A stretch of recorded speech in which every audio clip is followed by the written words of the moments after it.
Assalamualaikum warahmatullahi wabarakatuh. Kembali lagi di channel Hipnotis Indonesia, channelnya IH Indonesian Hypnosis Association. Di sini terus membahas bagaimana manfaat hipnosis dan hipnoterapi. Dan kali ini saya Rohim dan saya Erwin dan akan membahas bagaimana cara mengatasi fobia dengan hipnoterapi. Ternyata sangat mudah. Nah, bagaimana cara mudahnya itu nanti kita bahas. Jadi yang belum subscribe, silakan subscribe channel ini dan bunyikan lonceng, itu sangat penting karena akan menambah wawasan, menambah keilmuan tentang hipnosis, hipnoterapi nanti ketika kami update. Baik, kembali ke tema ya. Mengatasi fobia dengan hipnoterapi ternyata sangat mudah. Fobia banyak sekali ya. Fobia ular, fobia tikus, itu yang hewan-hewan ya. Ada lagi Pak Erwin yang banyak fobia tempat sempit, klaustrofobia, fobia air ada ya, hidrofobia, ketinggian ada. Tapi gini, sebelum kita membahas tentang cara mengatasi fobia dengan hipnoterapi, ada kayak misalnya tadi yang disebutkan ya, fobia ular. Ada banyak orang yang salah persepsi dengan fobia ular ini. Artinya mereka menganggap kalau takut ular itu sebagai sebuah fobia. Padahal misalnya ya, di depan kita tiba-tiba ada ular kobra gitu. Kita lari itu bukan fobia, itu menyelamatkan diri gitu. Iya. Bahkan ya wajar ya kan. Emang binatang buas masa iya, kita harus kobra gitu atau ular apapun lah. Fobia harimau gitu.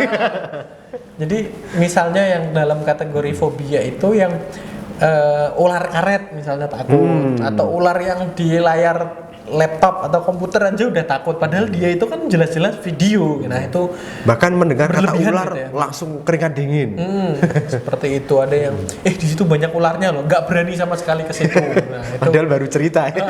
Itu fobia, artinya fobia yang perlu diatasi. takutnya gitu ya. itu berlebihan seperti itu. Ketinggian kan juga seperti itu. Normalnya manusia ya serem lah, tapi nggak yang sampai misalnya nggak naik ke lantai berapa gitu ya masih berani. Cuman ya nggak mungkin di pinggir yang nggak ada temboknya. Itu semua orang pasti merinding ya. Oke. Nah, kalau biasanya hipnoterapi untuk mengatasi fobia ini, pengalaman Pak Erwin seperti apa? Banyak sih kaitannya dengan hipnoterapi ya untuk mengatasi fobia ini. Tapi saya mau sharing satu pengalaman yang menarik gitu. Di sesi hipnoterapi itu ada yang namanya age regression, bahkan sampai menganalisa itu ya fungsinya ya. Sampai ada materi past life regression, terlepas dari keyakinan kita yang saya sih yang tidak meyakini adanya kehidupan di masa lalu, tapi pernah dapat seseorang yang fobia ketinggian, terutama fobia naik pesawat, dan dia percaya akan past life. Jadi dia udah mendetail, udah pernah mungkin sedikit banyak mempelajari tentang hipnosis gitu, belajar tentang psikoanalisa gitu. Jadi di kehidupan yang sekarang dia pernah dicoba di regresi, age regression ya, belum masuk ke kehidupan yang lalu.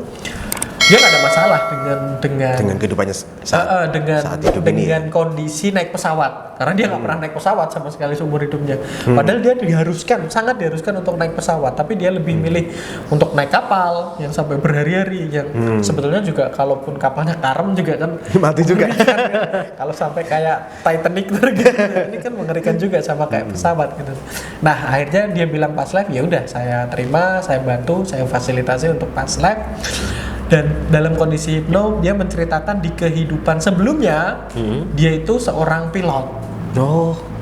Pilot pesawat tempur di Perang Dunia Pertama. Nah kaitannya dengan hipnoterapi ya? Dan dia ditembak dalam kondisi di mana dia sedang mengendalikan pesawatnya. Saya lupa dia yang tidak percaya past life gitu pasti paling kebanyakan nonton film kan seperti itu. Tapi ya kalau dia percaya ya kenapa enggak, ya sudah saya manfaatkan aja. Jadi ketika di kehidupan sebelumnya kamu berhasil ditembak mati di udara oleh musuh kamu, dan ketika di kehidupan saat ini musuh kamu juga berhasil membuat kamu tidak naik pesawat, ya, musuh kamu menang 2 kali di kehidupan yang lalu dan di kehidupan yang sekarang. Nah, itu motivasi yang sangat luar biasa buat dia. Akhirnya selepas itu dia berani naik pesawat. Bayangin, kalah di kehidupan yang lalu dan di kehidupan sekarang. Nanti kehidupan selanjutnya makin kalah lagi. Makanya, nah ini yang membawa jiwanya di kehidupan selanjutnya semakin terpuruk kan. Mungkin di beberapa kehidupan lagi dia makin nggak berani kemana-mana gitu kan. Nah, akhirnya termotivasi ya. Akhirnya mau untuk berubah ya, mau dengan terapi fobia itu tadi. Dan dia memang benar-benar fobia. Dia tinggal di Jakarta dan misalnya ke Sumatera ke ini teman-temannya tuh cepet, yang cuma 1-2 jam gitu udah nyampe, dia berhari-hari. Nah itu kalau pas urusan dinas, ya makanya harus naik kapal. Sampai sana udah selesai, temennya udah pulang. Ya maka dia harus sebisa mungkin kalau yang jauh itu ya, kalau nggak terpaksa banget ya nggak bakalan kesana gitu. Nah itu kan sangat mengganggu begitu. Oke, berarti memang dipaksakan ya, dikasih gambaran kehidupan kalau kamu nanti tidak merubah fobiamu ya, kehidupan selanjutnya kamu akan semakin di kehidupan kacau. Saat ini kan dia jelas selama ini bertahun-tahun dia udah kalah kok sama musuh dia yang dianggap sebagai musuh sih, terlepas dari apakah itu betul ataukah tidak. Tapi kan kita hipnoterapis ya, accept, utilize lah ya, memanfaatkan itu sebagai salah satu motivasi melecut dia untuk berani naik pesawat seperti itu. Oke. Ada juga fobia lain. Dulu pernah ada fobia kecoa ya, pernah saya dengar cerita. Itu karena sebenarnya tidak fobia, dia mencari alasan untuk disentuh oleh suaminya gitu. Nah, ini juga dalam analisa, dalam hipnoterapi juga perlu. Apa sih yang menyebabkan fobia ini? Apakah hanya sekedar alasan kebutuhan khusus atau memang fobia beneran gitu. Nah, dulu malah kalau yang cerita, kalau nggak salah Pak Erwin atau siapa ya dulu, itu dia ada wanita takut kecoa, setelah di terapi ternyata selama ini takutnya itu karena butuh perhatian dari suaminya. Jadi memang disiapkan di rumah kecoa banyak gitu. Jadi harus dipahami dulu apa sih penyebab fobianya, baru dilakukan hipnoterapi. Nah kalau seperti itu ya kita yang sebagai terapis, sebagai hipnoterapis berarti menterapi suaminya agar mau perhatian, mau menyentuh sama istrinya, akhirnya fobianya juga hilang ya. Nah untuk beberapa konteks ya berkaitan dengan fobia ini juga saya kadang mempertanyakan, misalnya seseorang yang kayak fobia kecoa gitu sih, motivasi dia untuk tidak fobia kecoa gimana? Apakah untuk bisa nangkap kecoa sebanyak-banyaknya atau apa gitu? Iya. Kalau misalnya kayak kasus tadi ini sih kan cuman ini kebutuhan perasaan ya. Kalau tadi gitu kan emang mau nggak mau dia harus naik pesawat, tapi dia takut. Tapi kalau yang fobia kecoa, fobia tikus gitu kadang pengen saya juga ngerasa untuk apa juga dihilangkan gitu kan harus ada apa ini mau berburu tikus sih. Mungkin ada kalau fobia tikus. Saya mengalami ya, saya tidak takut banget ya, namun cuman kalau harus ngurusi tikus, kemudian tikusnya ngambil, terus tikusnya di rumah kemudian nendang saya gitu, memang agak geli. Jadi itu mungkin alasan saya, misalkan ya, saya mau terapi fobia tikus ya, alasan saya adalah biar saya berani ketika ada tikus di rumah itu berani ngusir gitu loh. Bahkan saya merasa misalkan tikus sudah terpangkap gitu, itu mau ngambil aja takutnya apa? Dia kan punya kelincahan yang luar biasa ya, dilem aja sampai bisa lepas gitu. Takutnya lepas terus nempel di dada. Saya takut begitu. Terus jadi selamanya hidup berdua bersama tikus gitu ya. Wah, kayaknya karena lemnya saking permanennya jadi ya, saya ada ketakutan itu sampai sekarang masih, dan itu sih saya tidak lakukan terapi diri sendiri, tidak, karena memang di rumah tidak ada tikus ya. Nah, tapi ketika ada bangkai tikus, rasanya kok jijik gitu loh. Ini pengalaman dulu pernah saya tidur di rumah temen, rumahnya kan masih pakai kayu ya. Tikusnya keliaran. Pas saat tidur itu dijatuhi, nempel di dada. Dan sampai sekarang sama. Jadi kalau lihat tikus kepengen marah tapi nggak berani. Nah, ya ada traumatis di situ. Tiba-tiba jatuh ke pelukan nempel nih. tikus. Terus pernah juga kaki kan ada kukunya ya. Saya pernah itu digigiti tikus ya. Jadi tidur di tempat teman digigiti, paginya saya kaget tuh. Kuku saya kok berubah jadi kayak gergaji gitu ya. Terus teman bilang, "Sini tikusnya banyak." Langsung takut.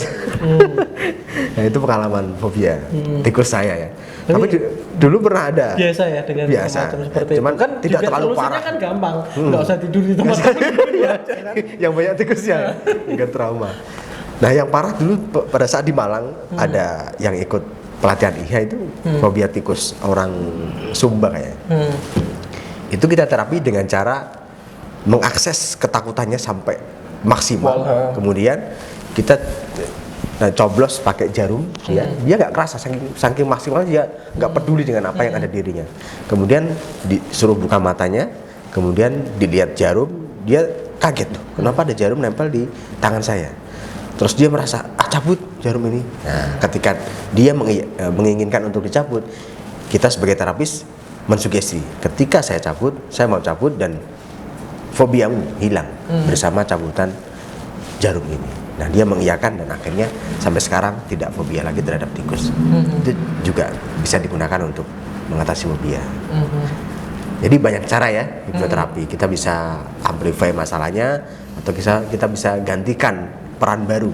Mungkin kalau ada Swiss pattern gitu, ya, ada juga kan. misalnya tikusnya berubah jadi apa yang menyenangkan gitu. Jadi ada teknik hipnoterapi Swiss pattern juga. Tapi sekali lagi ya, coba ini juga sih kaitannya dengan fobia yang dirasakan, apakah seberapa mengganggu kehidupan ataukah tidak gitu loh. Kalau nggak penting-penting banget ya jangan dihipnoterapi. Iya, misalnya fobia kecoa atau apa gitu kan, malah saya pikir mungkin akan menciptakan pola hidup bersih supaya kecoa nggak ada ada di rumah ya. Fobia buaya gitu. Misalnya. Kalau buaya darat mungkin ya ada yang fobia pasti. Tadi loh, paling kalau yang sangat urgent sekali itu yang lihat gambarnya, dengar suaranya, udah langsung. Nah itu mungkin langsung nggak berani ke sekolah misalkan ya. Bisa diatasi dan di level itu aja gitu. Kalaupun misalnya katakanlah masih ngelihat dalam bentuk nyata di depan mata kecoa masih takut, ya nggak masalah kan gitu, karena ya jorok juga sih, ngapain sih. Tapi ada juga yang memang dipaksakan diri ditempelin ya. Misalkan kamu fobia kecoa, ya udah ambilin kecoa, tempelkan ya. Rasakan, ada teknik itu ya. Ternyata nggak apa-apa. Wah, akhirnya nggak mati ya. Seperti itu. Tapi kalau fobianya fobia buaya, ditempelin buaya, dimakan mungkin ya. Seperti itu. Gitu sih ya. Mungkin gitu aja ya. Fobia hipnoterapi bisa, jadi ada beberapa teknik tergantung permasalahannya. Silakan ditutup. Dan teknik ini ada banyak sekali teknik yang bisa dipakai ketika Anda belajar hipnoterapi, ya, terutama di IHA nanti akan dikupas tuntas.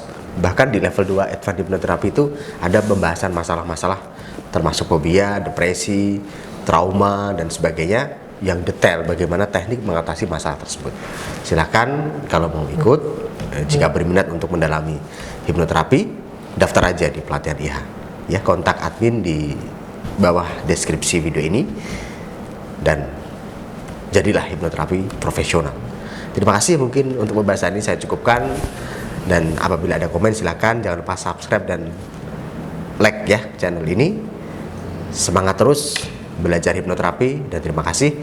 Wassalamualaikum warahmatullahi wabarakatuh.